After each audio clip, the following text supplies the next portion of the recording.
આજના આ એપિસોડની સાથે એક સ્પષ્ટતા પણ કરી દો મિત્રો કે આજનો આપણો આ એપિસોડ એટલે એકંદર ઘણો બધો લાંબો એપિસોડ છે અને તેથી જે કોઈ દર્શક મિત્રો પાસે સમયની તકલીફ હોય એવા કોઈ પણ દર્શકે આ વિડીયો જોવાનો પ્રયાસ ન કરવો, કારણ કે દરેકનો સમય કિંમતી હોય છે અને તમારો કિંમતી સમય અમે બિલકુલ બગાડવા નથી માંગતા. એટલે તમારી પાસે પૂરતો સમય હોય તો જ આ વિડીયો આપે આજે જોવાનો છે, અન્યથા આને છોડી દેવાનો છે મિત્રો. પણ વિડીયો બહુ લાંબો છે, સમય બગાડો છો આવી કોમેન્ટ કરનાર દરેક દર્શક મિત્રો અવશ્ય આનાથી દૂર રહેજો મિત્રો. ખેડૂત ભાઈઓ, આજના એપિસોડમાં આજના વિડીયોમાં આપણે વાત કરીશું આપણી ઉપજ જીરાની. હવે જીરાની આપણી જે ઉપજ છે આ ઉપજ અત્યારના સમયે આપણે જોઈએ તો એકંદર આપણને બજાર ભાવને લઈને સ્થિરતા જેવો માહોલ જોવા મળી રહ્યો છે અને આપણી જે કાંઈ અપેક્ષા હોય કે ભાવોમાં સુધારો બેસે, તો ભાવોમાં સુધારો જે બેસતો આપણને નથી દેખાઈ રહ્યો, એ નહીં બેસતો સુધારો ખરેખર એ હકીકત છે કે આપણા જીરાના ભાવોમાં સુધારો થઈ રહ્યો છે, ઊંચાઈ આગળ વધી રહી છે કે આપણા જીરાના ભાવોમાં ખરેખર ઘટાડો થઈ રહ્યો છે. આમાંથી એકંદર અને વાસ્તવિક સ્થિતિ શું છે આ મુદ્દાની ચર્ચા સાથે સાથે આપણું જીરું જે છે એ જીરું એટલે આપણી બેસ્ટ મસાલા ઉપજ અને કોઈ પણ મસાલા ઉપજ મોટા ભાગે કેટલાક મુદ્દાઓને લઈને કાયમ માટે રહસ્યમય ઉપજ રહેતી જ હોય છે, પણ જીરા જેવી ઉપજ છે એ સૌથી વધારે રહસ્યમય ઉપજ હોય છે. તેમ છતાં પણ એના કેટલાક રહસ્યો સિઝનની શરૂઆત થાય ત્યારથી અવશ્ય ખુલ્લા થઈ જતા હોય છે. એટલે આપણી જીરાની ઉપજના વર્તમાન બજાર ભાવની સ્થિતિ સાથે સાથે આવનારી એકંદર બજાર સ્થિતિના સંકેતો જે કાંઈ હોય એ સંકેતોનો સીધો સંબંધ એટલે જીરાની રહસ્યમયતા. અને જીરાની રહસ્યમયતા પણ જુદા જુદા દરજ્જે હોય છે અને જુદા જુદા મુદ્દે હોય છે, જે પૈકીનો એક દરજ્જો અને એક મુદ્દો એટલે જીરાના વાવેતરનો રકબો, બીજો મુદ્દો એટલે જીરાની ઉત્પાદકતા અને જીરાનું કુલ ઉત્પાદન, ત્યાર પછીનો મુદ્દો એટલે જીરા જેવી ઉપજની ક્વોલિટીનો મુદ્દો, બજારના કદનો મુદ્દો અને ત્યાર પછી આંતરરાષ્ટ્રીય વેપારની શક્યતાઓ સંભાવનાઓ. આ જે કાંઈ રહસ્યો હોય છે એ પૈકી કેટલાક રહસ્યો અવશ્ય ખુલ્લા થઈ ગયા છે, કેટલાક રહસ્યો હજી અધ ખુલ્લા છે અને કેટલાક રહસ્યો હજી બિલકુલ સંપૂર્ણપણે બંધ પડ્યા છે. અને એના જ કારણે બજારમાં આપણને જીરાના ભાવમાં સામાન્ય રૂપમાં કોઈ સુધારો જોવા નથી મળી રહ્યો અને તેમ છતાં ખૂબ મોટા પાયે પડદા પાછળ જે પ્રવૃત્તિઓ ચાલી રહી છે બજારમાં, એટલે કે બજારના ભાવોમાં ફેરફારની જે કાંઈ દિશા પકડાઈ ચૂકી છે એ દિશાને આપણે આજના મુદ્દાની ચર્ચામાં અવશ્ય આપ સૌની સામે રાખવાનો પ્રયાસ કરશું મિત્રો. તો આજના આપણા આ જીરા સંબંધિત એપિસોડમાં આપ સૌ દર્શક મિત્રો અવશ્ય બન્યા રહેજો. નમસ્કાર ખેડૂત મિત્રો, જય કિસાન, જય ભારત.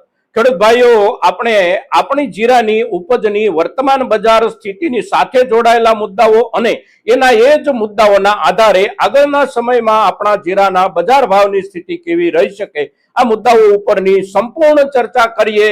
ત્યાર પહેલા વર્તમાન બજાર ભાવ તરફ એક નજર નાખીએ તો આજે તારીખ છે 28 માર્ચ 2026 અને વાર છે શનિવાર. શનિવારનો દિવસ જ્યારે છે ત્યારે માર્કેટિંગ યાર્ડ માટે કામકાજનો દિવસ હોવા છતાં પણ માર્ચ એન્ડના કારણે લગભગ ક્યાંક 25 તારીખથી રજાઓ પડી ગઈ છે, ક્યાંક 26 તારીખથી રજાઓ પડી ગઈ છે અને એમાં પણ આપણા જીરાનો કારોબાર જ્યાં વિશેષ પ્રમાણમાં થઈ રહ્યો હોય એ પૈકીના મોટા ભાગના માર્કેટિંગ યાર્ડો છેલ્લા 2 દિવસથી લગભગ રજા પર છે. એટલે બજાર ભાવની સ્થિતિ કે બજાર ભાવનું લેવલ એટલે 25 માર્ચના દિવસના આધારે આપણે જોઈએ તો આપણા ગુજરાતના બજાર ભાવનું લેવલ એટલે નીચલો દરજ્જો એની એ જ જગ્યાએથી જે વેચાઈ રહ્યો છે, એટલે કે લગભગ 3200, 3300 કે 3500 રૂપિયાથી શરૂ થાય આપણું જીરું વેચાવાનું અને ઊંચામાં ઊંચો ભાવ આપણને સામાન્ય રૂપમાં જે જોવા મળી રહ્યો છે એ ભાવ એટલે લગભગ 4600 રૂપિયા, 4700 રૂપિયા. હવે એ સિવાય ક્વોલિટીના હિસાબથી આપણે જોઈએ તો ક્વોલિટીના હિસાબથી આપણા ઊંઝા જેવું માર્કેટ હોય કે ઉત્તર ગુજરાતના બાકીના પ્રતિષ્ઠિત જીરાના માર્કેટિંગ યાર્ડો હોય, આ જગ્યાએ જીરું આપણું બેસ્ટ ક્વોલિટીનું 5,000 રૂપિયા ઉપર અવશ્ય વેચાઈ રહ્યું છે. અને 5,000 રૂપિયા ઉપર એટલે 5500 રૂપિયા, 5600 રૂપિયા, 5700, 5800 કે 6,000 રૂપિયાના ભાવથી પણ આપણું જીરું વેચાઈ રહ્યું છે આપણા ગુજરાતના માર્કેટિંગ યાર્ડોમાં. રાજસ્થાનની વાત કરીએ તો રાજસ્થાનના 25 તારીખના જે કાંઈ અહેવાલો છે એ અહેવાલો એટલે ત્યાર પછી આખું અઠવાડિયું જે કાંઈ રજા રહેવાની છે એ રહેનારી રજાઓના કારણે આપણા ખેડૂત સમુદાય તરફથી મોટા પાયે આવકો એ દિવસે થઈ ગઈ હતી. અને મોટા પાયે થઈ ગયેલી આવકોમાં પણ આપણે જોઈએ તો રાજસ્થાનનું જીરાનું મુખ્ય બજાર અને રાજસ્થાનના જીરા પૈકી પણ ક્વોલિટીના હિસાબથી જેની સૌથી અગ્રીમ ગણના થાય છે એવું બજાર એટલે મેડતા કૃષિ ઉપજ મંડી. અને મેડતા કૃષિ ઉપજ મંડીમાં 15,000 થી લઈને 16,000 બોરી જીરું 25 તારીખના દિવસે આવ્યાના સમાચાર હતા. અને તેમ છતાં જીરાના ભાવમાં એ દિવસે પણ રાજસ્થાનના કોઈ માર્કેટિંગ યાર્ડમાં ઘટાડો નહોતો, નરમી નહોતી, ભાવો બની રહ્યા હતા. અને સારી ક્વોલિટીના ભાવોનું લેવલ એટલે મેડતાના માર્કેટિંગ યાર્ડમાં, જોધપુરના માર્કેટિંગ યાર્ડમાં કે ફલોદી, સાંચોર, કોઈ પણ રાજસ્થાનના માર્કેટિંગ યાર્ડોમાં 5,900 કે 6,000 રૂપિયા સુધીના ભાવથી આપણું જીરું વેચાયું છે. અને એ જીરું જે વેચાય છે એ જીરું એટલે ક્વોલિટીના આધારે વેપારો થઈ રહ્યા છે. હવે સામાન્ય રૂપમાં આપણે જે તકલીફ અનુભવી રહ્યા છીએ એ તકલીફ એટલે આપણા મીડિયમ દરજ્જાના જીરાના ભાવોમાં સુધારો નહીં થવો અને નીચલા દરજ્જાના જીરાના ભાવોમાં સુધારો નહીં થવો. અને આ સ્થિતિ આપણે જોઈએ તો લગભગ છેલ્લા 1 મહિનાથી કે એનાથી પણ વધારે સમયથી આની આ જ જગ્યાએ અને આના આ જ રૂપમાં આપણને જોવા મળી રહી છે. અને એ જ આપણી સૌથી મોટી મૂંઝવણ છે. પણ એ જે આપણી મૂંઝવણ છે એ મૂંઝવણને આખરે બજારે એના સમયે અવશ્ય દૂર કરવાની રહેશે. પણ ત્યાં સુધીમાં જે કાંઈ બજારના પ્રવાહો હોય કે જે કાંઈ બજારની જરૂરિયાત હોય એ બજારની જરૂરિયાતો અને બજારના એ પ્રવાહો જે છે એ બજારને સારો પ્રત્યુત્તર નથી આપી રહ્યા. અને પરિણામે બજારમાં એક અસમંજસનો માહોલ છે, બજારમાં એક અનિશ્ચિતતાનો માહોલ છે. કારણ કે કેટલાક રહસ્યો હજી ખુલ્લા નથી થઈ શક્યા. હવે જે રહસ્યો ખુલ્લા થઈ શક્યા છે એની આપણે ચર્ચા કરીએ તો સૌથી પ્રથમ રહસ્ય એટલે વાવેતરના આંકડાઓનું એ ખુલ્લું થઈ ગયું. ત્યાર પછી ઉત્પાદનના અંદાજના આંકડાઓ પણ હવે સંપૂર્ણપણે ખુલ્લા થઈ ગયા હોય એવું લાગી રહ્યું છે અને બજાર પણ સ્વીકારી રહ્યું છે. એટલે એ રહસ્ય પણ ખુલ્લું થઈ ગયું. હવે ત્યાર પછી અધખુલ્લું રહસ્ય જે છે એ અધખુલ્લું રહસ્ય એટલે ક્વોલિટી જથ્થો કેટલો આવશે. કુલ ઉત્પાદનના જથ્થાનો લગભગ અંદાજ પાકો થઈ જવા આવ્યો છે. પણ એ જથ્થા પૈકી કઈ ક્વોલિટી કેટલા જથ્થામાં આવી શકે અને જે ક્વોલિટી જેટલા જથ્થામાં આવવાની સંભાવના હોય એ ક્વોલિટી આખરે બજારમાં ક્યાં સુધીમાં આવે, આ એક રહસ્ય જે છે એ રહસ્ય હજી અધખુલ્લું છે. અને એ રહસ્ય અધખુલ્લું જ્યાં સુધી રહેશે ત્યાં સુધી બજારમાં આ પરિસ્થિતિ અવશ્ય બની રહેશે. હવે સંપૂર્ણપણે જે રહસ્ય ખુલ્લું જ નથી એવું રહસ્ય કયું છે તો એ રહસ્ય છે બજારમાં વેપારના કદનું રહસ્ય. હવે બજારનું કદ એટલે શું? તો બજારનું કદ એટલે આખા વર્ષ દરમિયાન કોઈ પણ ઉપજની બજારની જરૂરિયાત અને બજારમાં થતી આવકો અને બજારમાં થતા કારોબાર આ બધું મળી અને સમગ્ર રૂપમાં જે આખા વર્ષ દરમિયાનના જથ્થાકીય આંકડાઓ હોય એ બજારનું કદ ગણાય.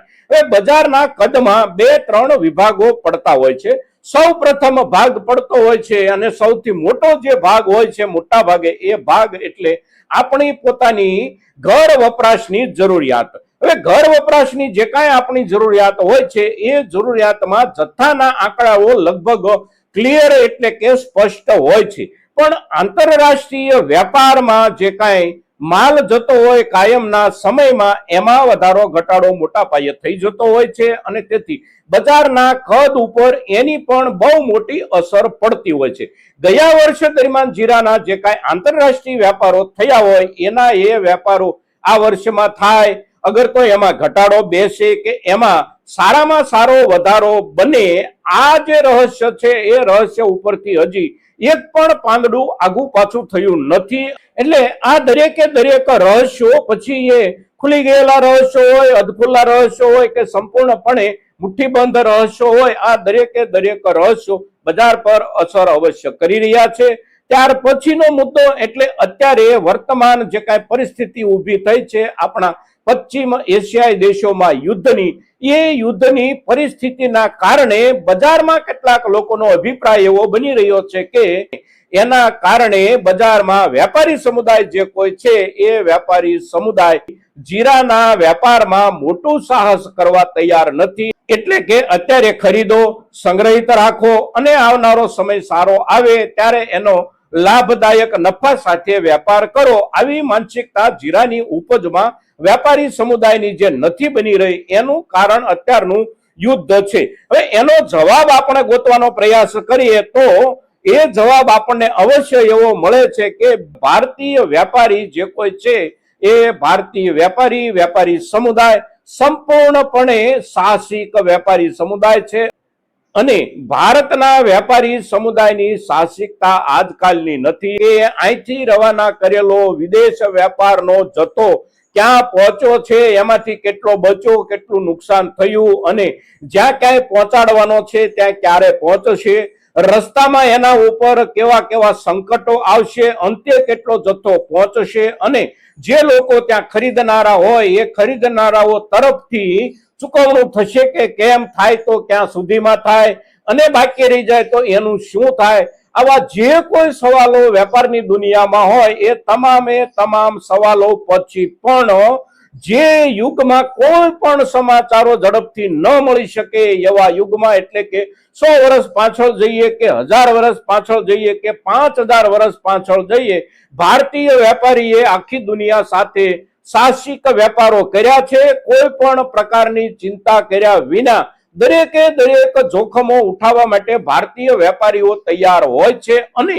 એ જે તૈયારી ભારતીય વેપારીની હોય છે એ તૈયારીનો અત્યારનો તાજો દાખલો આપણે જોઈએ તો સમાંતર રૂપમાં બજારમાં જીરાની સામે ધાણાને આપણે જોઈએ તો ધાણાનો જે કઈ અત્યારે વેપાર બજારમાં થઈ રહ્યો છે, આ તમામે તમામ વેપાર અત્યારે વાપરી નાખવા કે અત્યારે એનો ઉપયોગ કરી નાખવાના હેતુથી ધાણા ખરીદાય નથી રહ્યા. ધાણા એટલા માટે ખરીદાઈ રહ્યા છે કે આ વર્ષના પૂરેપૂરા વર્ષના સમયગાળા દરમિયાન ધાણાના સારામાં સારા વેપારો મળશે એવું વેપારી જગતને લાગી રહ્યું છે. એટલે આ યુદ્ધ શરૂ થયા પછી પણ આપણે જોઈએ તો સારી ક્વોલિટીના ધાણામાં ભાવ વધારો બન્યો છે. અને માર્ચ મહિનાના લગભગ આપણે 3 અઠવાડિયા જોઈએ તો 3 અઠવાડિયા દરમિયાન જે પ્રમાણે ક્વોલિટીઓ સુધરતી આવતી ગઈ મધ્યપ્રદેશ અને રાજસ્થાનમાં, એ પ્રમાણે સુધરતી ક્વોલિટીના ભાવો આગળ વધતા 20 કિલોના 6000 ના લેવલ સુધી ભાવો પહોંચ્યા છે.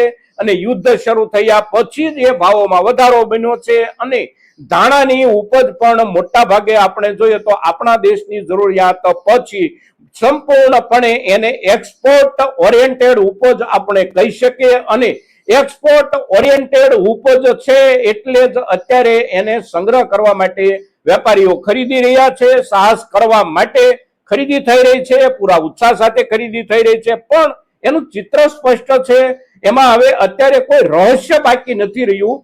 તમામે તમામ રહસ્યો એના ખુલ્લા થઈ ગયા છે. સાથે સાથે સૌથી અગત્યનો મુદ્દો જે છે એ મુદ્દો એટલે ક્વોલિટી કેવી આવશે એ રહસ્ય ધાણાની ઉપજમાં હવે બિલકુલ ખુલ્લું થઈ ગયું છે. સારામાં સારી ક્વોલિટી બજારમાં આવી રહી છે અને સારી ક્વોલિટી પણ પૂરતા જથ્થામાં બજારમાં આવી રહી છે. એટલે સારી ક્વોલિટી સારામાં સારા ઉત્સાહ સાથે વેપારીઓ અને સંગ્રાહકો ખરીદી રહ્યા છે. જીરામાં થોડી પરિસ્થિતિ અલગ છે અને સંપૂર્ણપણે રહસ્ય ખુલ્લું નથી જીરાની ઉપજના ક્વોલિટીના મુદ્દાને લઈને અને સાથે સાથે એના જથ્થાને લઈને. એટલે જથ્થો પૂરતા પ્રમાણમાં ન મળે તો પણ પ્રશ્ન ઉપસ્થિત થતો હોય છે અને ક્વોલિટી જે દરજ્જાની જોઈએ એ દરજ્જાની ક્વોલિટી ન મળે તો પણ પ્રશ્ન ઉપસ્થિત થતો હોય છે. હવે ક્વોલિટી અને જથ્થો આ બંને મુદ્દાઓ પણ સમજવા જેવા હોય છે. સારામાં સારી ક્વોલિટી, બેસ્ટ ક્વોલિટી કે એક્સ્ટ્રા સુપર બેસ્ટ ક્વોલિટી જે કાંઈ હોય એ ક્વોલિટીનો જથ્થો અત્યારે વેપારી લાંબા સમયે વેપાર કરી અને નફો મેળવવાના હિસાબથી સંગ્રહ જ્યારે કરે ત્યારે એના જથ્થાનો કેટલોક આંકડો અવશ્ય બનવો જોઈએ, કારણ કે જથ્થાનો આંકડો જો ન બને તો એનો સંગ્રહ કરવાની જે પ્રક્રિયા હોય, એને જાળવી રાખવાની જે પ્રક્રિયા હોય, તદ ઉપરાંત એનો વેપાર આંતરરાષ્ટ્રીય બજારમાં કરવો હોય તો અમુક જથ્થામાં માલ હોય તો જ દરિયા પાર મોકલી શકાય. 2 કોથળા 5 કોથળા કે 10 કોથળા ઉપજ હોય તો એને દરિયા પાર મોકલવામાં પણ મુશ્કેલીઓ પડતી હોય છે, સાથે સાથે એને સાચવવા કે સંગ્રહિત રાખવામાં પણ મુશ્કેલીઓ પડતી હોય છે. કોઈ પણ ઉપજને સાચવવી હોય અને એમાં પણ ખાસ કરીને આ પ્રકારની મસાલા ઉપજો જે કાંઈ છે એ મસાલા ઉપજો જ્યારે ખરીદવામાં આવતી હોય અને જે ખરીદી જે દરજ્જાની ક્વોલિટીના ધોરણે ખરીદવામાં આવેલી હોય એ જ દરજ્જાની એની ક્વોલિટી જ્યારે વેપાર કરવાનો થાય ત્યારે જાળવી રાખવી હોય તો એની જાળવણીની જે કાંઈ વ્યવસ્થા, એના સંગ્રહની જે કાંઈ વ્યવસ્થા હોય એ વ્યવસ્થાને સંપૂર્ણપણે યોગ્ય રૂપમાં સંભાળી રાખવી પડે, એટલે કે એને પૂરેપૂરી મેન્ટેન કરતી રહેવી પડે. અને એને પૂરેપૂરી મેન્ટેન કરવા માટે એના જે કદ હોય અને એને માટેની જે કાંઈ જરૂરિયાતો હોય એની પાછળ જે કાંઈ ખર્ચ લાગતો હોય એ ખર્ચ જથ્થાના હિસાબથી ઓછો વધતો લાગતો હોય છે. બિલકુલ ઓછી માત્રામાં જથ્થો હોય તો સાચવવા પાછળ વધારે ખર્ચ લાગતો હોય છે, એની સામે પૂરતા પ્રમાણમાં જથ્થો હોય તો સાચવવા પાછળ ઓછો ખર્ચ બેસતો હોય છે. એવી જ રીતે જ્યારે એનો વેપાર કરવાનો થાય ત્યારે પણ એનો જથ્થો કેટલો છે એના આધારે વેપારના ઓર્ડરો મળતા હોય છે અને એના જ આધારે ખરીદારો ભાવોમાં પણ પૂરતી બાંધછોડ કરતા હોય છે. એટલે આ મુદ્દો જે છે, આ મુદ્દો અત્યારે બજારને અટવાડી રહ્યો છે અને અટવાતું બજાર જે કાંઈ છે એ અટવાતા બજારની સૌથી મોટી અસર જેના પર થઈ રહી છે એ ઉપજ આપણી, એટલે આપણા મધ્યમ દરજ્જાની ક્વોલિટીના જીરાની ઉપજ અને નબળી ક્વોલિટીના દરજ્જાની જીરાની ઉપજ. સારામાં સારી ક્વોલિટીનું જીરું, બેસ્ટ ક્વોલિટીનું જીરું બજારમાં જે કાંઈ આવી રહ્યું છે આ જીરું 5700, 5800 કે 6000 રૂપિયા સુધીના ભાવથી જે વેચાઈ રહ્યું છે એ જીરામાં પણ બજાર અત્યારે જે કાંઈ ચર્ચાઓ કરી રહ્યું છે એ ચર્ચા એવી છે કે આ ક્વોલિટી પણ હજી એકંદર ઘણી નબળી સમજવી જોઈએ, કારણ કે આનાથી ખૂબ સારી ક્વોલિટી કાયમ માટે આવી જતી હોય છે આ સમયગાળા દરમિયાન. અને એમાં પણ રાજસ્થાનના જીરાના વાવેતરના કેટલાક વિસ્તારોની ઉપજ જ્યારે આવવાની શરૂ થાય ત્યારે એ ઉપજની ક્વોલિટી જે મળતી હોય છે એ ક્વોલિટીની સરખામણીમાં હજી બહુ પાછળ રહી જતી ક્વોલિટી આવી રહી છે. ખરેખર એ વાસ્તવિક ઊંચાઈ સાથેની ક્વોલિટી જો બજારમાં આવે તો અત્યારના ભાવથી જે ક્વોલિટી વેચાઈ રહી છે એના કરતા પણ ખૂબ ઊંચા ભાવ બજારમાં બની શકે છે. પણ મુદ્દો જે છે એ ક્વોલિટીનો છે અને સાથે સાથે આવતી ક્વોલિટીના જથ્થાનો છે. સારામાં સારી ક્વોલિટી 5 કોથળા કે 3 કોથળા બજારમાં આવ્યા હોય અને બાકી એ દરજ્જાની ક્વોલિટી બીજા કોઈ ખેડૂત તરફથી ન આવી હોય અથવા તો 2-5 ખેડૂતો તરફથી આવી હોય તો જથ્થાનો પ્રશ્ન અવશ્ય ઊભો થાય છે. અને બજાર અત્યારે જે અટકેલું છે એ અટકેલું બજાર એટલે આ રહસ્યો સાથે બજારમાં ઊભી થયેલી અગવડો અને એ અગવડો બજારને પકડી અને બેઠી છે. કોઈ પણ ઉપજ આપણી હોય બજારમાં જે કાંઈ સુધારો બને એ સુધારો હંમેશા સારામાં સારી ક્વોલિટીની આગેવાની પાછળ જ શરૂ થતો હોય છે. કોઈ દિવસ બજારમાં કોઈ પણ ઉપજના નીચલા દરજ્જાની ક્વોલિટી બજારના સુધારાને લીડ કરતી હોતી નથી, એટલે કે બજારના સુધારાની આગેવાની નીચલા દરજ્જાની ક્વોલિટી ક્યારેય લેતી હોતી નથી. બજારના સુધારાની આગેવાની હંમેશા બજારની કોઈ પણ ઉપજની સારામાં સારી ક્વોલિટી જ લેતી હોય છે અને એ ક્વોલિટી જેટલી સુધરતી આગળ વધે એની અસર નીચે પાછળના દરેક ક્રમ પોતપોતાની યોગ્યતા પ્રમાણે બજારમાં આગળ વધતા હોય છે. અને અત્યારે આપણે જોઈએ તો આપણું જીરું કદાચ 6000 રૂપિયા સુધી વેચાઈ રહ્યું છે તો એના કરતા પણ ઊંચા ભાવે જીરું વેચાઈ શકે એવી બજારમાં સંભાવનાઓ આજે પણ છે. પણ મુદ્દો જે છે એ ક્વોલિટીની આવકોનો છે, ક્વોલિટી નથી આવી રહી. ક્વોલિટી બિલકુલ નથી જ પાકી એવું પણ નથી, પણ જે ખેડૂતો પાસે જે ક્વોલિટી ખરેખર બજારમાં એક્સ્ટ્રા સુપર બેસ્ટ ક્વોલિટીના દરજ્જાની ગણાતી હોય, આ ક્વોલિટી જે ખેડૂત પાસે પાકી છે એ પૈકી મોટા ભાગના ખેડૂતો અત્યારે ઉપજ સાચવીને બેસી ગયા છે. માર્કેટિંગ યાર્ડમાં એ ઉપજ જ નથી આવતી. માર્કેટિંગ યાર્ડોમાં જે ઉપજ આવી રહી છે આ ઉપજ એટલે મધ્યમ દરજ્જાની ક્વોલિટીની ઉપજ અને નીચલા દરજ્જાની ક્વોલિટીની ઉપજ, અને એના જ કારણે બજાર અહીંયા અટકી અને ઊભું છે. ઉપરાંત બજારમાં સુધારો, ભાવોમાં વધારો, એ આખરે કોઈને કોઈ બાજુથી અવશ્ય એક જોખમ તો હોય જ છે, અને એ જોખમ નહીં લેવા માંગતા આપણા જે કોઈ ખેડૂતો હોય એ ખેડૂતો અત્યારના સમયે પોતાની ઉપજને અત્યારના બજારના લેવલે નિકાલ કરવાનો નિર્ણય કરતા હોય તો કરી શકે છે. પણ આ વર્ષ એટલે જીરાની ઉપજની સારામાં સારી ભાવ સપાટીનું વર્ષ અવશ્ય છે, અને એને માટેનો યોગ્ય સમય પણ બજારમાં અવશ્ય આવશે. અને જ્યારે જે ઉપજનો સમય આવે ત્યારે જ એ ઉપજનું ભાવોનું અંતિમ અને ઊંચામાં ઊંચું લેવલ બનતું હોય છે. મિત્રો, તો આપણી જીરાની ઉપજ પરની સંપૂર્ણપણે વાસ્તવિકતાઓ સાથેની ચર્ચા આપણે જે કાંઈ કરી રહ્યા છીએ, આ ચર્ચા આપણા મહત્તમ ખેડૂત સમુદાય માટે અગત્યની ચર્ચા છે, ખૂબ અગત્યની ચર્ચા છે, અને તેથી મહત્તમ ખેડૂતો સુધી આપણી આ ચર્ચા પહોંચે એ માટે આપ સૌના પ્રયાસોની અપેક્ષા સાથે જય કિસાન, જય ભારત.